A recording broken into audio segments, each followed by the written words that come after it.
آج 40 نووی کی جو حدیث ہم پڑھ رہے ہیں اس میں غصے کی ممانعت ہے، شدت کے ساتھ، تکرار کے ساتھ۔ اس کے لیے تمہیداً میں نے سورہ آل عمران کی 2 آیات آپ کو سنائی ہیں۔ وہاں ارشاد ہوتا ہے وَسَارِعُوا إِلَىٰ مَغْفِرَةٍ مِّن رَبِّكُمْ، اے مسلمانوں دوڑ لگا دو اور آگے سے آگے نکلنے کی کوشش کرو۔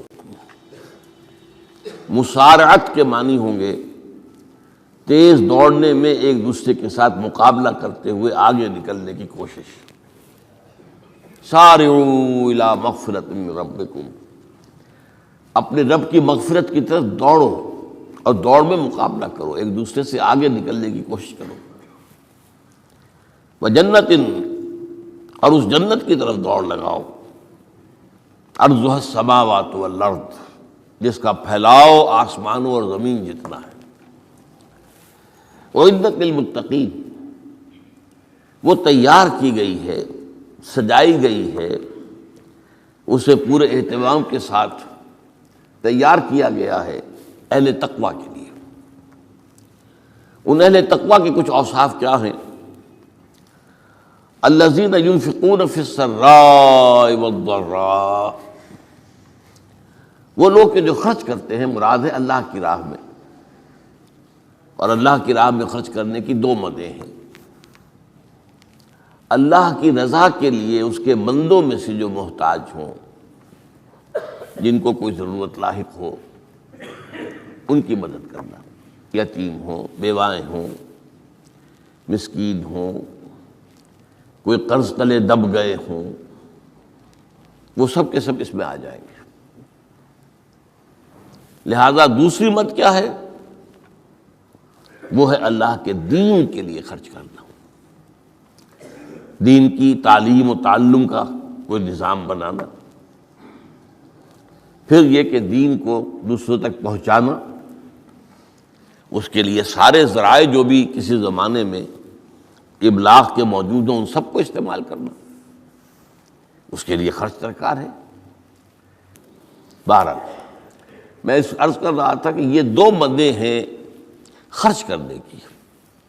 الذین ينفقون فی السراء والضراء، مسرت کی حالت میں آدمی کے پاس کافی ہے، غنی ہے، تب خرچ کر رہا ہے، تو ظاہر بات ہے اس حالت میں طبیعت پر اتنا بوجھ نہیں ہوتا خرچ کرنے میں، لیکن خود تنگی محسوس کر رہا ہو پھر خرچ کرے، یہ گویا کہ اس سے اگلا ایک قدم ہے، ضراء ہے، تکلیف کے اندر بھی ہو تو خرچ کرے۔ والکاظمین الغیظ، اور وہ لوگ جو اپنے غصے کو پی جانے والے ہوں۔ والعافین عن الناس، اور غصہ ظاہر بات ہے آتا ہے کسی شخص کی کسی غلطی پر، کسی خطا پر، یا وہ اس نے آپ کے ساتھ کوئی زیادتی کی ہے، تبھی تو غصہ آئے گا نا۔ لہذا غصے کو تو پی جاؤ اور لوگوں کو معاف کرو۔ والعافین عن الناس، یہ 2 کام در حقیقت ایک ہی کام کے 2 رخ ہیں کہ غصہ آیا ہے تو اسے پی جاؤ، اور جس شخص نے بھی تم پر زیادتی کی ہے، تمہارے خیال میں زیادتی کی ہے، ہو سکتا ہے وہ اپنی جگہ پر صحیح ہو، لیکن یہ کہ بہرحال تمہیں غصہ آیا ہے، اس غصے کو پی جاؤ اور اسے معاف کر دو۔ واللہ یحب المحسنین، اور ظاہر بات ہے کہ اللہ تعالیٰ کو تو ایسے محسنین ہی پسند ہے۔ اب یہاں بھی نوٹ کر لیجئے وہی درجہ احسان جو ہم پڑھ چکے ہیں بڑی تفصیل سے، حدیث جبرائیل کے حوالے سے گفتگو شروع ہوئی تھی، بعد میں پھر بھی مختلف مواقع پر گفتگو آتی رہی ہے، اور اگلی حدیث میں پھر آ رہی ہے۔ احسان کسے کہتے ہیں؟ تو اللہ تعالیٰ کو ایسے محسن جو اپنے اس دین کو خوبصورت بنا لے، دین ان کا جو ہے اور دینی زندگی ان کی جو ہے وہ دل کو لبھانے والی ہو، وہ لوگوں کو پسند آنے والی ہو، بلکہ یہ کہ اس کے اندر جو ہے وہ حسن جو ہے دل آویزی پیدا ہو جائے۔ تو اس آیت کے حوالے سے میں آج پھر حدیث آپ کو سنا رہا ہوں۔ اس کے راوی حضرت ابو ہریرہ ہے رضی اللہ تعالی عنہ، انہوں نے ذکر کیا ہے، اور اس کی روایت جو ہے امام بخاری نے کی ہے رحمہ اللہ، ان رجلا قال للنبی صلی اللہ علیہ وسلم، ایک شخص نے حضور صلی اللہ علیہ وسلم سے عرض کیا، اوصنی، حضور مجھے کچھ وصیت فرمائیے۔ اوصا یوسی ایصاءً، وصیت کرنا، وصا یوصی توصیتاً، اس کے معنی بھی وہی ہے۔ وصا یوصی کے معنی ہو جائیں گے تدریجاً، مسلسل وصیت کرتے رہنا، نصیحت کرتے رہنا۔ اور ایک ہے، ایک مرتبہ آپ نے ایک بات کہہ دی، اوصنی، مجھے وصیت فرمائیے، مجھے نصیحت فرمائیے۔ قال لا تغضب، آپ نے ایک ہی بات فرمائی، غصہ نہ کیا کرو، مغلوب الغضب نہ ہو جایا کرو، کہ غصہ آئے اور تم پر چھا جائے، تمہارے اوپر اپنا غلبہ کر دے۔ فردد مرارا، اب اس شخص کے دل میں شاید کوئی اور بات تھی، اس نے پھر پوچھا، اوصنی حضور، بس کیجیے وصیت مجھے۔ آپ نے پھر فرمایا لا تغضب، پھر پوچھا، وہ تکرار کرتا رہا اور حضور نے بھی ہر مرتبہ وہی بات کہی۔ اب اس سے اندازہ ہو جاتا ہے کہ یہ بات کتنی اہم ہے۔ پہلی بات تو میں آپ کو یہ بتا دوں کہ غصہ آ جانا کوئی غیر فطری بات نہیں ہے، غصہ اللہ تعالیٰ نے انسان میں رکھا ہوا ہے۔ البتہ غصے کے اعتبار سے حضرت حسن، غالباً حسن بصری رحمہ اللہ، ان کا ایک قول بڑا حکیمانہ ہے، بہت حکیمانہ ہے۔ وہ فرماتے ہیں کہ ایک انسان تو وہ ہوتا ہے جو پورا انسان ہوتا ہے، مکمل انسان ہوتا ہے، ایک ہوتا ہے نصف رجل، آدھا انسان، وہ انسانیت کے معیار پر پورا نہیں اترتا، ہاں نصف تک آ جاتا ہے۔ اور ایک انسان ہوتا ہے لیس برجل، وہ انسان ہوتا ہی نہیں، وہ حیوان ہوتا ہے۔ پورا انسان وہ ہے جسے غصہ دیر میں آئے اور جلدی رفع ہو جائے، اور آدھا انسان وہ ہے جسے غصہ جلدی آئے لیکن جلدی رفع بھی ہو جائے، یا دیر میں آئے تو دیر میں رفع ہو، یہ دونوں برابر ہو جائیں گے۔ جلدی غصہ آیا، جلدی ہی ختم بھی ہو گیا، دیر میں آیا، دیر لگا دی جانے میں بھی۔ اور جو شخص سرے سے انسانیت کا مستحق ہی نہیں کہ اسے انسان مانا جائے، اسے غصہ جلدی آ جائے اور دیر میں جائے، تو وہ اصل میں پھر انسان نہیں ہے، وہ اخلاقی اعتبار سے پورا انسان کہلانے کا مستحق نہیں ہے۔ تو غضب کے اعتبار سے یہ تین درجے جو ہیں وہ سامنے رہنے چاہیے۔ پھر مزاجوں کی بات بھی ہوتی ہے، اللہ تعالیٰ نے مختلف مزاج بنائے ہیں۔ بعض طبائع کے اندر جمال کا عنصر زیادہ ہوتا ہے، جمالی شخصیت، خوبصورت شخصیت طبعاً۔ بعض جلالی مزاج کے لوگ ہوتے ہیں، یہ ہمارے بزرگوں میں بھی ہوتا ہے، دیندار لوگوں میں بھی ہوتا ہے، یہاں تک کہ نبیوں میں بھی ہے۔ حضرت موسیٰ علیہ السلام جلالی طبیعت کے آدمی تھے، آپ کو معلوم ہے، ان کے واقعات تو ہمارے سامنے ہیں جو قرآن میں موجود ہیں، کہ ایک قبطی کا اور ایک اسرائیلی کا جھگڑا ہو رہا تھا، اس اسرائیلی نے مدد مانگی تو حضرت موسیٰ نے ایک مکہ لگایا ہے اس قبطی کو اور اس کی جان نکال دی۔ تو ان کے غضب کا، ان کی جلالی طبیعت کا یہ عالم ہے۔ اور اس کا سب سے بڑا نقشہ جو قرآن مجید میں آتا ہے کہ جب اللہ تعالیٰ نے جب ہجرت ہو گئی اور مصر سے حضرت موسیٰ علیہ السلام اپنی قوم کو لے کر، بنی اسرائیل کو لے کر نکل آئے، دریا یا سمندر بھی اللہ نے پار کرا دیا، سمندر کو یا دریا کو پھاڑ کر، اس کے بعد وہ مرحلہ آیا کہ انہیں اب شریعت دی جائے، اس لیے کہ اصل میں ہجرت کے بعد پھر شریعت آتی ہے۔ ہجرت سے پہلے کا وقت جو ہے وہ تو ایک کشاکش کے اندر گزرتا ہے، جیسے کہ 12 برس حضور کے مکے میں ہے، ایک کشاکش ہے جسے ہم عام طور پر کشمکش کہہ دیتے ہیں، ایک سٹرگل ہے، اس میں مصیبتیں ہیں، تکلیفیں ہیں، ماریں کھائی جا رہی ہیں وغیرہ وغیرہ۔ تو ابھی کسی تفصیلی شریعت کے لیے جانے کا موقع نہیں تھا۔ نماز بھی جا کر 5 وقتہ جو ہے وہ سن 1190 میں فرض ہوئی ہے، یعنی آپ سمجھئے کہ ہجرت سے 1-1.5 سال پہلے۔ اس کے علاوہ زکوٰۃ کا کوئی نظام ابھی باقاعدہ کہ یہ اتنے میں سے اتنا کوئی نہیں۔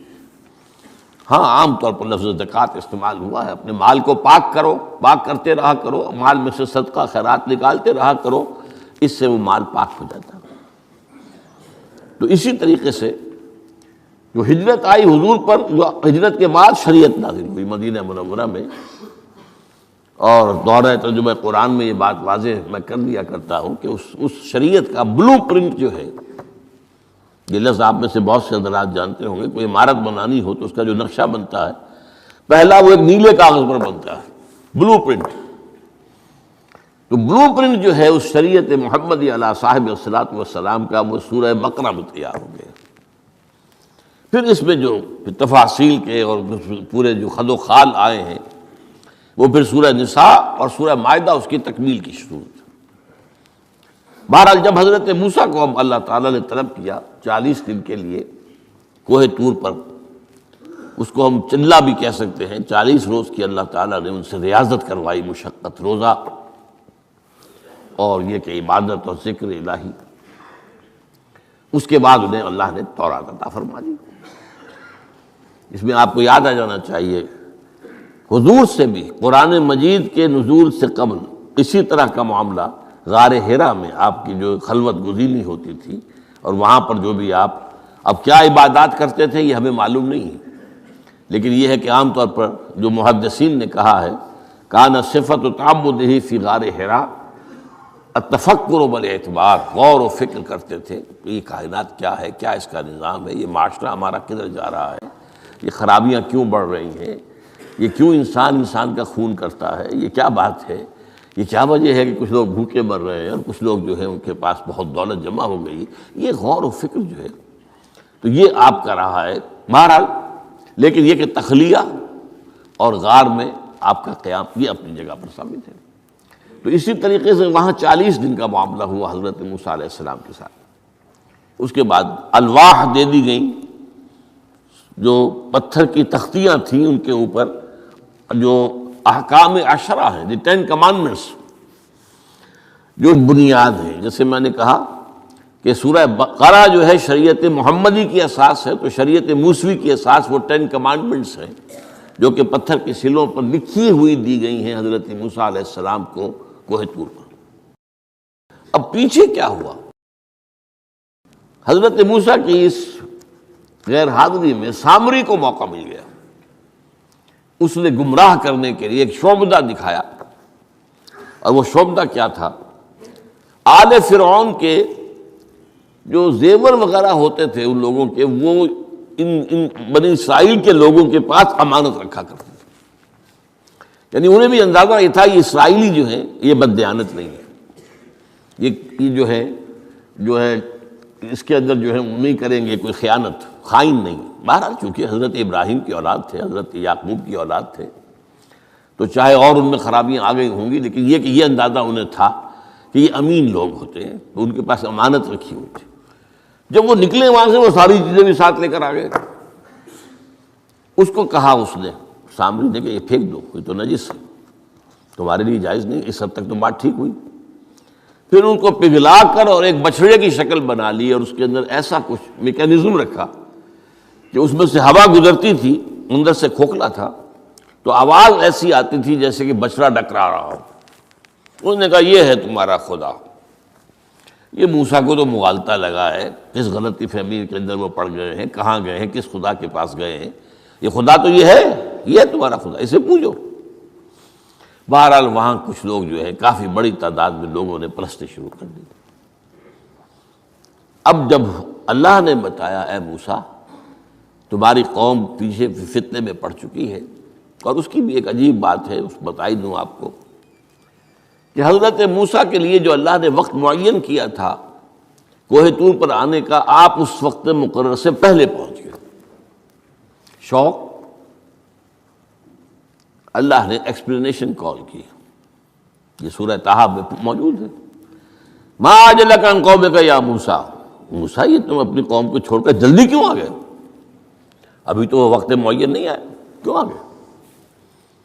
اب حضرت موسیٰ تعجب سے کہتے ہیں کہ مجھے تو شاباش ملنی چاہیے تھی کہ تو میرا شوق دیکھ، میرا اشتیاق دیکھ، اور الٹی جو ہے ایکسپلینیشن کال کرنی پڑ رہی ہے۔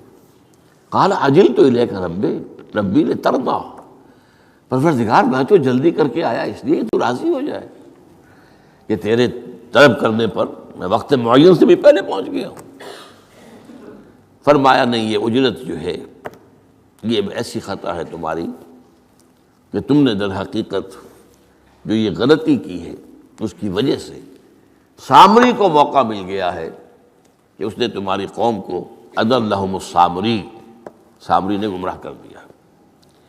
یہ خبر پا کر اب حضرت موسیٰ علیہ السلام جب آئے ہیں واپس اپنی قوم، اس کے لیے جو الفاظ آئے ہیں یہ سورہ اعراف کے اندر ہے، فلما رجع موسیٰ الی قومہ غضبان اسفا۔ یہ غضبان، یہ غضب کی ایک انتہائی شکل ہے۔ اس وزن پر عربی زبان میں جو الفاظ آتے ہیں وہ کسی شے کی شدت کو ظاہر کرتے ہیں۔ انا جوعان، میں بھوک سے مرا جا رہا ہوں۔ انا عطشان، میں پیاس سے مرا جا رہا ہوں۔ اسی طرح رحمان، جس میں رحم جو ہے وہ ٹھاٹھے مارتے سمندر کے مانند ہے۔ تو اس وزن پر جو الفاظ آتے ہیں اسی وجہ سے غضبان، تو میں کہہ رہا تھا یہ ہے جلالی طبیعت حضرت موسیٰ علیہ السلام کی، کہ انہیں جب یہ اندازہ ہوا کہ میری قوم کے کچھ لوگ جو ہیں وہ اس طریقے سے گمراہ ہو گئے، مشرک ہو گئے، وہ شرک بھی جلی شرک، خفی شرک نہیں، باقاعدہ ایک پرستش جو ہے ہو رہی ہے ایک بشرے کی، اسے خدا مانا جا رہا ہے۔ اسفا، بہت ہی متاسف۔ اب یہ دو الفاظ آ گئے، غضبان اسفا، ایک جانب غضبناک اور دوسری طرف انتہائی افسوس اور رنج کی کیفیت۔ چنانچہ وہاں آ کر جو الفاظ قرآن مجید میں آئے ہیں اسی جلالی طبیعت کا مظہر، وَأَلْقَى الْأَلْوَاحَ، وہ جو لے کر آئے تھے تختیاں وہ تو آپ نے ڈال دی۔ وَأَخَذَ بِرَأْسِ أَخِيهِ يَجُرُّهُ إِلَيْهِ، اپنے بھائی حضرت ہارون کا سر پکڑ کر، بلکہ داڑھی کے بال پکڑ کر اور پیشانی کے بال پکڑ کر گھسیٹا، یہ تم نے کیا کیا؟ میں تمہیں خلیفہ بنا کر گیا تھا یہاں، تمہارے ہوتے ہوئے اور یہ کام ہو گیا، تم کیوں نہ میرے پیچھے آ گئے مجھے بتانے کے لیے؟ بہرحال چونکہ خلیفہ بنا کر گئے تھے، انہیں رہنا تو وہاں تھا، لیکن انہوں نے کہا کہ مجھے اندیشہ یہ ہوا کہ آپ یہ کہیں گے کہ تم نے بنی اسرائیل میں تفرقہ پیدا کر دیا، اس لیے میں نے برداشت کیا، کیا کر روکتا رہا میں، لیکن یہ کہ میں نے ان کے درمیان جو ہے کوئی بہت بڑا قدم نہیں اٹھایا۔ لیکن بہرحال اس کے بعد جو قدم اٹھایا گیا وہاں پر وہ فیصلہ کیا گیا کہ 12 قبیلوں میں سے ہر قبیلے کے جتنے لوگوں نے یہ شرک کیا ہے اسی قبیلے کے لوگ جو توحید پر قائم رہے ہیں وہ اپنے بھائیوں کو قتل کریں اور ذبح کریں۔ تو تورات کی روایت کے مطابق 70,000 یہودی قتل ہوا، اور یہیں سے قتل مرتد کی سزا اسلام میں یہ قتل ہے۔ یہ سب بات لوگ کہتے ہیں جو منکرین حدیث ہیں آج کل اور روشن خیال ہیں، اور جو اپنی روشن خیالی کا جو سند لینا چاہتے ہیں مغرب سے، تو مغرب کا تصور تو یہ ہے کہ یہ انسانی حقوق میں سے ہے، ایک مسلمان ہے اسے اگر عیسائیت پسند آ گئی عیسائی ہو جائے، اس کا حق ہے، وہ کوئی مجرم تو نہیں۔ یہ تمہاری شریعت میں یہ کہ قتل کر دیا جائے، یہ تو در حقیقت جو بنیادی حقوق ہے انسان کے اس کے خلاف ہے۔ اسی طریقے سے ایک مرد اور ایک عورت رضامندی سے زنا کرتے ہیں، آپ کو کیا اعتراض ہے؟ یہ ان کا حق ہے، ہاں مائنر نہ ہو، چھوٹے نہ ہو، نابالغ سے زنا نہ کیا گیا ہو، جبر نہ کیا جائے، جبر کریں گے تو مجرم ہو جائیں گے، لیکن اگر رضا کے ساتھ باہمی رضامندی سے وہ کرتے ہیں زنا تو کوئی جرم نہیں ہے، ان کی مرضی ہے۔ تو یہ سارا تصور جو ہے حقوق انسانی کا جس طرح کا ایک مبالغہ آمیز تصور دنیا میں ہو گیا ہے، اس کی روح سے ہمارے ہاں بھی جو لوگ ہیں جو انہی کو ماڈل بنا رہے ہیں اب، تو وہ کہتے ہیں کہ جناب قرآن میں کہاں ہے مرتد کی سزا، اس طرح قرآن میں کہاں رجم کی سزا؟ تو یہ جان لیجئے کہ یہ دونوں سزائیں حضور نے اپنی سنت کے ذریعے سے نافذ کی ہیں، لیکن اخذ کی ہیں تورات سے۔ ظاہر بات ہے کہ حضور سے پہلے جو شریعت موسوی تھی وہ لاگو تھی. یہودیوں کے لیے شریعت موسوی تھی، آج تک بھی ہے. عیسائیوں کے لیے بھی حضرت مسیح یہی کہہ کر گئے تھے کہ یہ نہ سمجھنا کہ شریعت موسوی کو ختم کرنے آیا ہوں میں.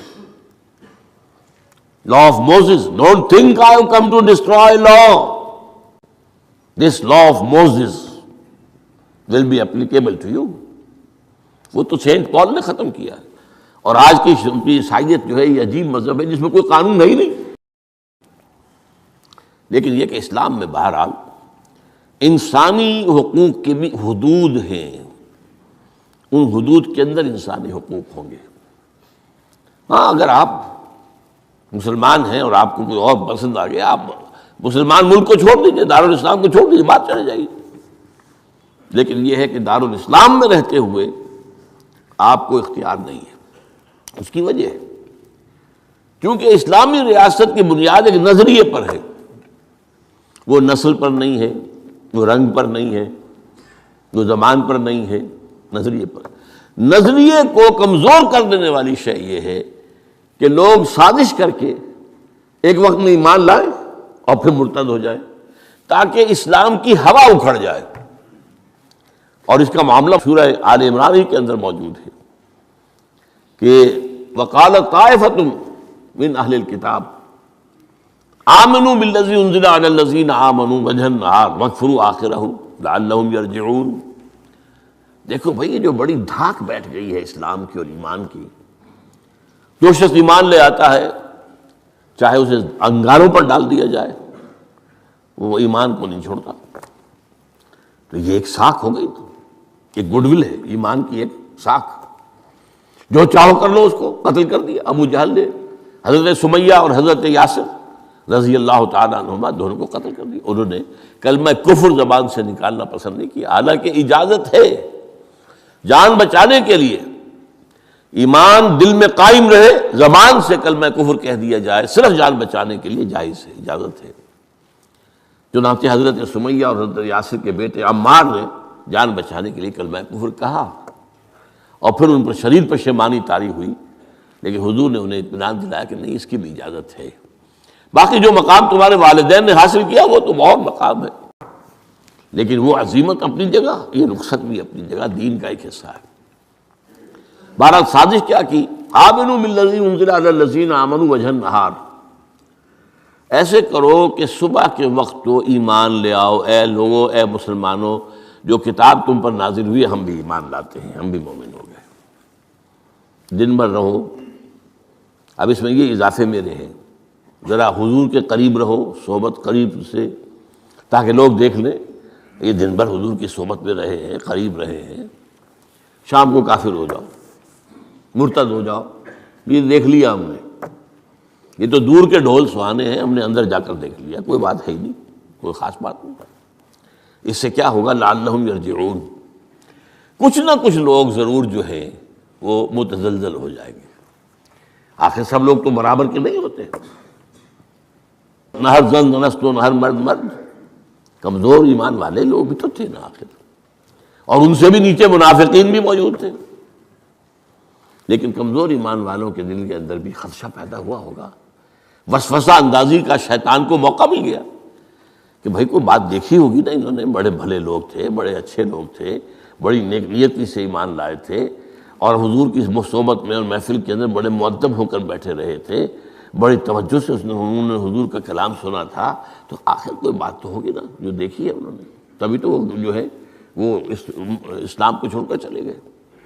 اس فتنے کا سد باب کرنے کے لیے قانون بنا ہے، جو اسلام لائے دیکھ بھال کر لائے. اس لیے کہ ظاہر بات ہے کہ یہ تو اب ایک وادی، اس کے اندر قدم رکھنا ہے جس میں مشکلات بھی آئیں گی، تکالیف بھی آئیں گی. لیکن یہ کہ بہرحال اس سے رجوع کرنے کا پھر حق نہیں ہوگا. اسلام اگر چھوڑو گے تو قتل کیے جاؤ گے. یہ کنڈم کرنا اس کو شریعت اسلامی کے خلاف بغاوت ہے. قرآن میں نہیں ہے، لیکن از روئے قرآن تورات پر بھی لفظ قرآن کا اطلاق ہوتا ہے. چنانچہ مکے کے کفار اور مشرکین کا ایک قول نقل ہوا ہے قالوا لن نؤمن بهذا القرآن والذی بین یدیہ، انہوں نے کہا نہ تو ہم اس قرآن پر ایمان لائیں گے جو محمد پیش کر رہے ہیں، اور نہ اس قرآن پر جو ان سے پہلے ہے۔ تو تورات کو بھی ایک معنی میں قرآن کا لفظ جو ہے اس کا اطلاق ہوتا ہے۔ تو حضور صلی اللہ علیہ وسلم نے یہ دو سزائیں جو ہیں، قتل مرتد اور رجم کی سزا بھی، ظاہر بات ہے قرآن میں نہیں ہے، ہم مانتے ہیں قرآن میں نہیں ہے، لیکن شریعت جو ہے وہ صرف قرآن پر مبنی نہیں ہے۔ بس یہ بات ایک اصول موٹی، شریعت کی دو بنیادیں مستحکم ہیں، مستقل بالذات ہیں، انڈیپینڈنٹ آف ایچ ادر، کتاب اللہ و سنت رسول صلی اللہ علیہ وسلم، اللہ کی کتاب اور اللہ کے رسول کی سنت، صرف قرآن نہیں ہے۔ یہ اہل قرآن جو بھی کہلاتے ہوں، جن کو منکرین حدیث کہنا چاہیے، جو یہ قرآن مجید کو ہی سمجھتے ہیں کہ بس یہی بہت کافی ہے، اس کی پھر تعبیریں جو کرتے ہیں، ان میں سے دو آدمی بھی نماز پر متفق نہیں۔ نماز کتنی ہوں گی، نماز ہے بھی کہ نہیں، صلاۃ کے معنی نماز ہے بھی کہ نہیں متفق نہیں، کیسے ہوں گے؟ تو سنت رسول سے معین ہوا ہے، صلو کما رأیتمونی اصلی، نماز پڑھو جیسے مجھے دیکھتے ہو میں نماز پڑھتا ہوں، سارا معاملہ تو اس سے ہے۔ تو بہرحال اس اعتبار سے یہ جو میں نے آپ کو حضرت موسیٰ علیہ السلام کا معاملہ بتایا، تو اس میں میں ایک بات قائم کرنا چاہتا ہوں آپ کے ذہن میں، کہ غضب کب آتا ہے انسان کو، غصہ کب آتا ہے؟ کسی نہ کسی حمیت پر زد پڑتی ہے تو غصہ آتا ہے، یا تو حمیت ذات ہے، آپ نے محسوس کیا میری ذات کے اوپر جو ہے حملہ کیا گیا ہے، میری شہرت پر، میری عزت پر،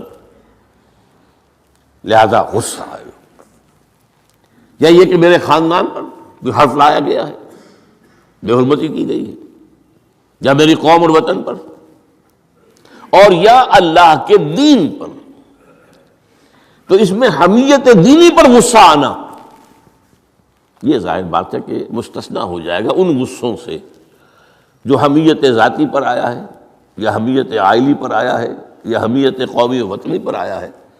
لیکن یہ کہ اللہ کے دین کے معاملے میں غضبناک ہو جانا، اس میں ظاہر بات ہے کہ فرق پڑ جائے گا بنیادی طور پر۔ تو حضرت موسیٰ کا غصہ جو آیا ہے وہ اس پر آیا ہے کہ میری قوم، یہ وہ لوگ جنہوں نے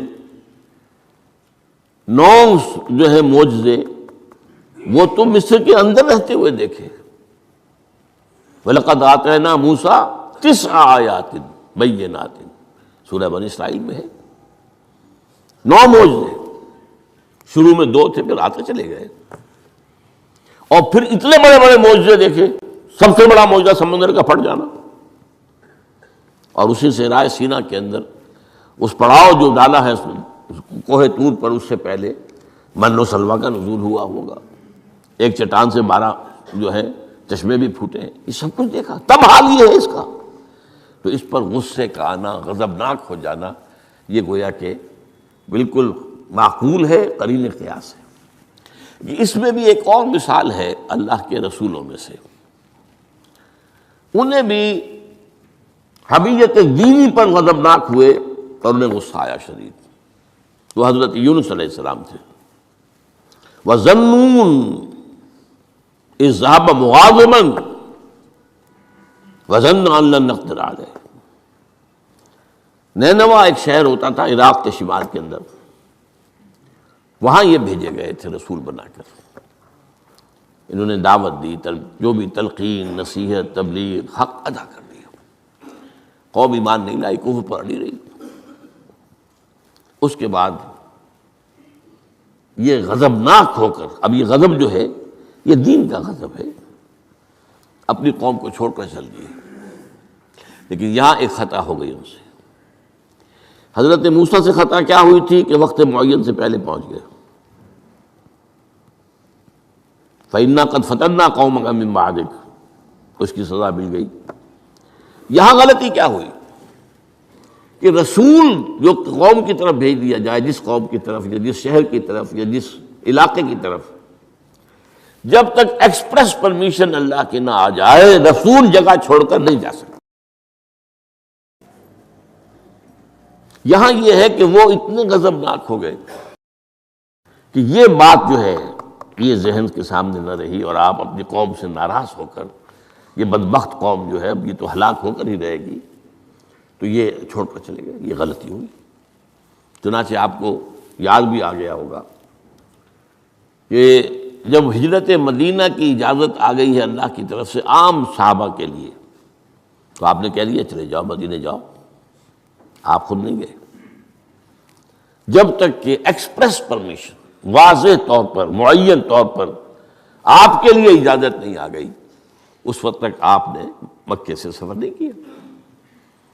حضرت یہ واقعہ سیرت کا مشہور واقعہ ہے، حضرت ابوبکر صدیق رضی اللہ تعالیٰ عنہ نے 2 اونٹنیاں تیار کی تھی کہ لمبا سفر ہے اور تیز جانا ہوگا، ہم جب جائیں گے تو ظاہر بات ہے پیچھا کیا جائے گا، تعاقب ہوگا، تو اچھی فربا اونٹنیاں ہوں، تو انہیں خوب کھلا پلا کر تیار کیا تھا اور حضور کو بتایا نہیں تھا۔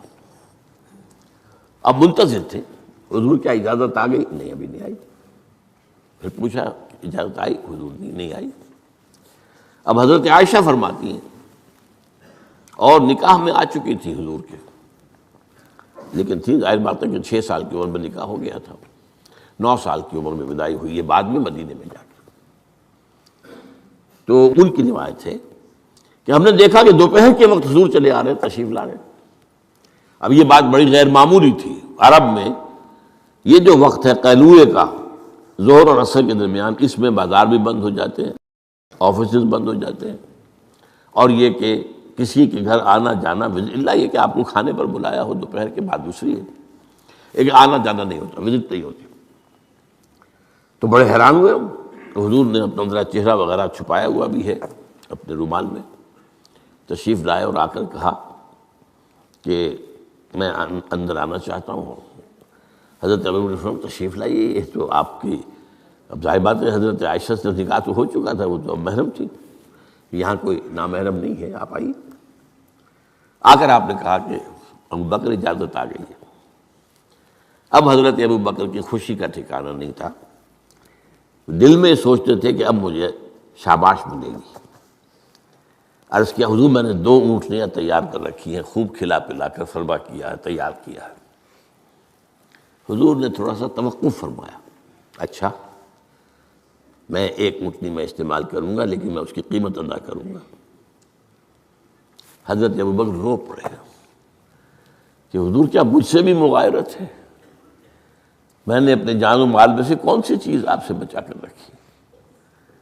سارا مال آپ پر خرچ کر چکا ہوں۔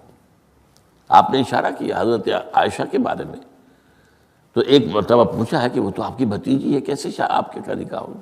کہ وہ دینی معاملہ ہوتا ہے، تم میرے دینی بھائی ہو، یہ کچھ بھی بھائی تو نہیں ہو۔ بس اتنا کہنے کی دیر تھی، بیٹی پیش کر دی۔ تو میں نے اپنی کون سی چیز کو آپ سے بچا کر رکھا؟ یہ ان کے الفاظ نہیں ہے، یہ میں ان کے جذبات کی تعبیر اپنے الفاظ میں کر رہا ہوں، لیکن یہ واقعہ میں آتا ہے کہ رو پڑے۔ تو بہرحال یہ جب تک ایکسپریس پرمیشن نہیں آتی اس وقت تک رسول نہیں جا سکتا۔ حضرت یونس چھوڑ کر چل دیے، وَظَنُّونِ الذَّهَبَ مُغَاضِبًا، مغاضب وہی غضبناک، تو اس کو اللہ تعالیٰ نے پکڑا، اس لیے کہ یہ غلطی ایسی تھی کہ جس کے اوپر پکڑ ہونی۔ یہ تو کار رسالت کے اندر جو اس کی شرائط ہیں ان میں سے ایک شرط کے اندر کمی ہوئی ہے، لہذا پھر وہ آپ کو معلوم ہے کہ وہ مچھلی کے پیٹ میں گئے اور وہاں انہوں نے جو ہے لا الہ الا انت سبحانک انی کنت من الظالمین، تو آپ نے جو بھی وہ استغفار کیا ہے اللہ سے، پھر اللہ نے معاف کیا۔